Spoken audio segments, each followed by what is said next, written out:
Hey, it's all about quality, not about quantity. Right? Let's get back to another round of Brewsday Tuesday with Drez and Huck.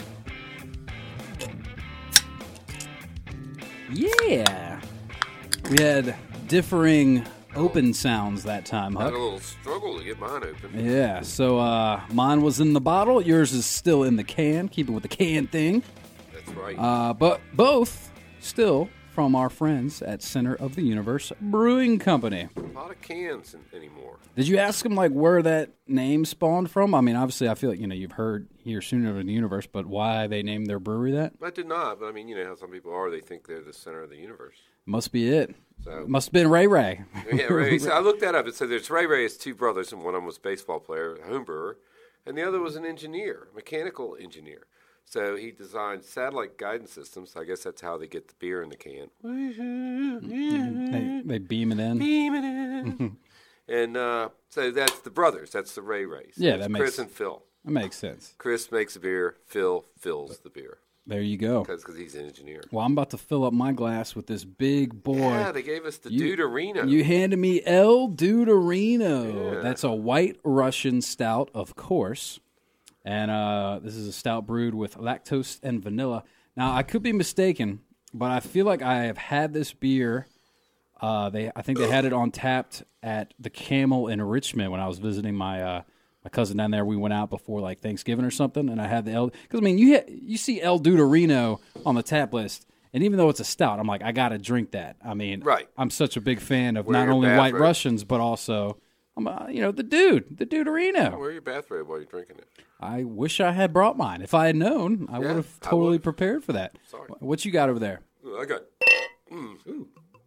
Chin Music, Amber Lager, and the baseball team, this is hilarious, in Richmond is called the Flying Squirrels, which has always cracked me up. Yeah. And Kotu Brewing, Center of the Universe, proudly presented Amber Lager, crisp as opening night and as smooth as a walk-off swing. So, it's got everything, hops, yeast, check yeast. So this is good. Got the guy throwing the baseball on the cover, the guy hitting the head with it. That's what happens. You crowd the plate. You're going to get a little chin music. So did you do anything else on this trip, or did you just go straight to, was it just a beer run, basically? No, I was working, actually. I'm trying to retire, but I got an offer I couldn't refuse. Pretty sure you've been retiring since I've met you, really. Well, it's hard because people keep offering me money to do work, so I do work for money. Yeah, that's the thing is with your line of work, you're not just like, all right, I quit, I'm retiring on this day, and you guys are on your own. You are already on your own, right? And people keep coming back to your well, right? I don't even advertise. I just guess I'm okay at what I do. People call me up and they say, "Can you do this?" And I go, "Yes." And I make pretty good money. I like what I'm doing, so it keeps me going. Anyway, I went to Virginia Beach, to do some cameras in a warehouse. And then it's a series of warehouses. So is this on the way? No, I went to Virginia Beach first. Because Virginia Beach, I know that you brought beers for that. I think we're doing those next week, right? Next week. So maybe we should save that story for next week. I will. I'm just saying, though. I went to Virginia Beach, and then I rode back to Richmond, and I did one there. I stayed with my friend. Actually, I planned a trip around going to visit Center of the Universe because I knew I had to go to Richmond. I have a friend there I could spend the night with, so I said, I'll just and Center of the Universe should be the center of your planning, of course. Correct. It's like the guys I'm working for, they say, well, we need you to go to all these places. I'm like, oh, that's good. They all have beer. And they're like, what? Like, they all have good beer. And they're like, most of the salesmen don't say that to us when we're trying to get a pricing on doing this. And I'm like, well, you guys, I'm not most salesmen. Yeah, I'm not most salesmen. I was like, if you want me to do your work, there's certain things I have to have. I don't work all day. I work like 4 or 5 hours. I don't get up early, and I start late and quit early, and then I'm gonna go drink beer.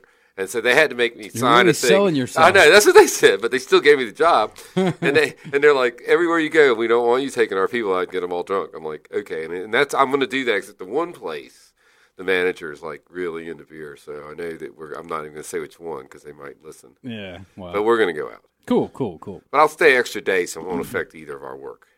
You're so wise. I am wise. Wisdom comes from experience, and experience comes from screwing up. So, yeah, I'm very wise. Sounds like it. So, well, what else? What else do we need to know about Center of the Universe? Well, I mean, I think they're open every day but Monday. All right. I think they're open late till 11. There we go. There's an ad. the young people that work there, the guys and the girls, are all attractive. You know what I would really like to, I wish somebody from there was here because I'd love to hear, because I just love, I mean, you got El Duderino over here, which, I mean, are you a fan of The Big Lebowski? I mean, I mean, it's been a year since I saw it, but yes. I mean, I love that movie. That's one of movie. my favorites. I'm a big fan of that film. Me and my brother, I was the dude, and he was Walter one year for Christmas. Yeah, for Christmas. We do it for Christmas. We gave each other that for fun. present. We do that. No, but one time we dressed up. We dressed up as that, and it was really great. Not only were both of us like spot on, but you know, I carried around a bowling bag with White Russian fixings in it. So every party we went to, I would bust out the bowling bag and make myself a White Russian. Which, believe it or not, that was the first night I ever had a White Russian. Oh. Was the night, that Halloween night where we went out. I mean, and it's been one of my favorite drinks ever since. I mean, well, I'm pretty sure I finished that bottle of Kahlua and vodka, so it was a good night. It was a very good night. But yeah, man, I'm a big fan of that movie. It's just great. So those of you that don't know, The Big Lebowski, it's definitely a cult classic. Yes. Starring the legendary dude Jeff Bridges. You got Steve Buscemi, and honestly, John Goodman, man, he's any movie he's in, it's pretty fantastic. So it's just a very crazy ass plot and just a great funny movie. So check it out if you haven't seen it, and of course, maybe drink yourself a little White Russian or maybe an El Duderino if you can get your hands on it. Does it taste like a White Russian? I mean, not really. I mean, there is some notes. You do pick up on that vanilla, which vanilla isn't really White Russian-esque, but you know. Well, I had some guests at my cabin one time, and we were joking about the dude. She said it does. Never mind. Now that I'm really thinking about it, it has that. It has it. She said her husband was the dude, and I said, "Oh, so y'all are drinking White Russians?" And she goes, "Yeah, as a matter of fact, we are." And this was like in the morning; they were getting ready to leave. I said, "Darn, I like White Russians." And so when they left, she texted me and said, "Look in the freezer." And I opened up the freezer, and there was a pint glass, basically full of White Russian. A pint glass, like already made. Already made. Well, I didn't that think, would separate, though, wouldn't it? No, it was. Well, I stirred it up. Okay, good. So anyway, we loaded it up in the car, and we went there and cleaned up. And Liz got it. We were headed to camping on our way out of town, and Liz had a screwdriver, and I'm driving along, and I took that drink and I stuck it in the console, and I'm in the BRV driving along, and I take a little sip of it, and driving along. We go a while, I take another sip. Next thing you know, it's down about half full. We've probably gone an hour and a half, and we're heading for the lake, and she goes, "Well, let me have a sip of that." I'm like, because she finished her drink. And I said, "Sure." She takes a sip. She looks at me. She goes, "You're not having any more of this." Not because she didn't want me to have it, but she realized that I was probably getting drunk. Yeah, well. That was bad. Well, of course, you weren't actually driving. No, of course not. Of course you wouldn't be doing that. The BRV drives itself. It does. It's one of those autonomous BRVs. No, but speaking of White Russians, I got a good White Russian story. So, like I said, I was the dude for Christmas, for Christmas. That is what I said. I was the dude for Halloween. Still saying it. I was the dude for Halloween and had my first White Russian and loved it. So that's really still one of my go-to drinks. It's a good drink. It's a fantastic drink. And so back when the comedy club was at Attitudes, this was obviously years and years ago, I brought a friend out there with me.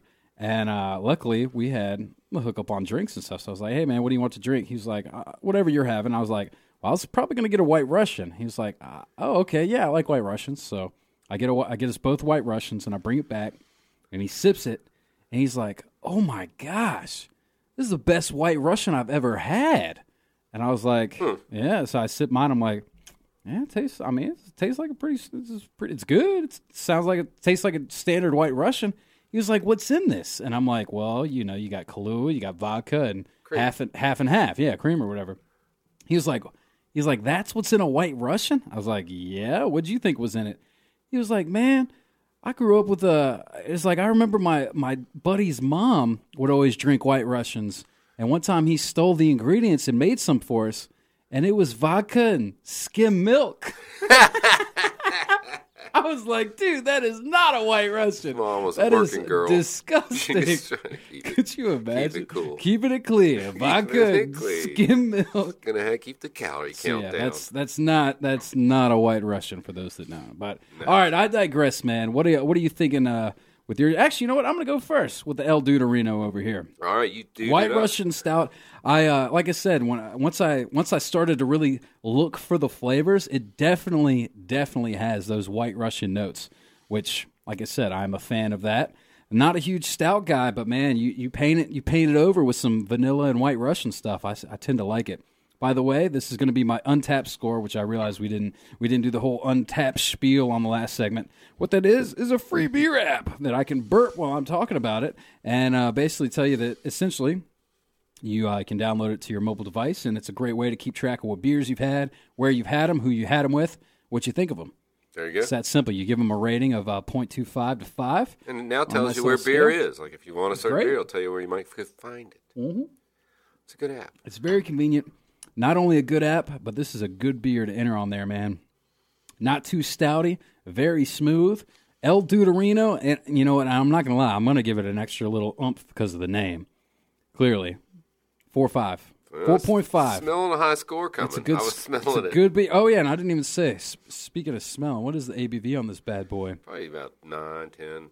I don't know if it's that high. If it's that high, then I give it even more props. Right. I am not seeing an ABV. You know why? Because the dude abides. It'll get you there. We don't need to know what the ABV is. The dude will abide. Dude, it's just. I'll tell you. I looked. Just tell me what you think of yours. You couldn't find it. You couldn't find it on yours the other day too. I mean, you think you're gonna look and find it? I never could find it. No, you said 5.2. Yeah. Did I say this one? This one's 4.5. But anyway, this one is the Chin Music Amber Lager. You know, and I'm a big fan of amber lagers. I like amber. You know, I like it. I've met a good few ambers in my time, and I tend to like them. I'm thinking this is it's a good clean amber beer. I mean, this is drinkability. This is a baseball game. Yeah, it makes you think of 4.25 because you're going to sit there and drink. You can drink 4 or 5 of these. Easy. 7th inning stretch. Pull that flask out, wash it down. You're good to go. G to G. All right. Well, there you go. So if you're ever in Ashland, Virginia, I guess you should stop by Center of the Universe. Yeah, I would imagine most multi-tap bars in Richmond have their stuff. Tell them Huck sent you. Tell them Huck sent you. Go on in. All right, cool. Well, we'll take a quick break and go back to the tunage here on The Bear. Huck, as always, I appreciate you bringing the beer, and shout out to our friends at Center of the Universe for hooking it up. And we'll do it again next week. There you go. Sound good? More tunes coming up. Stick around.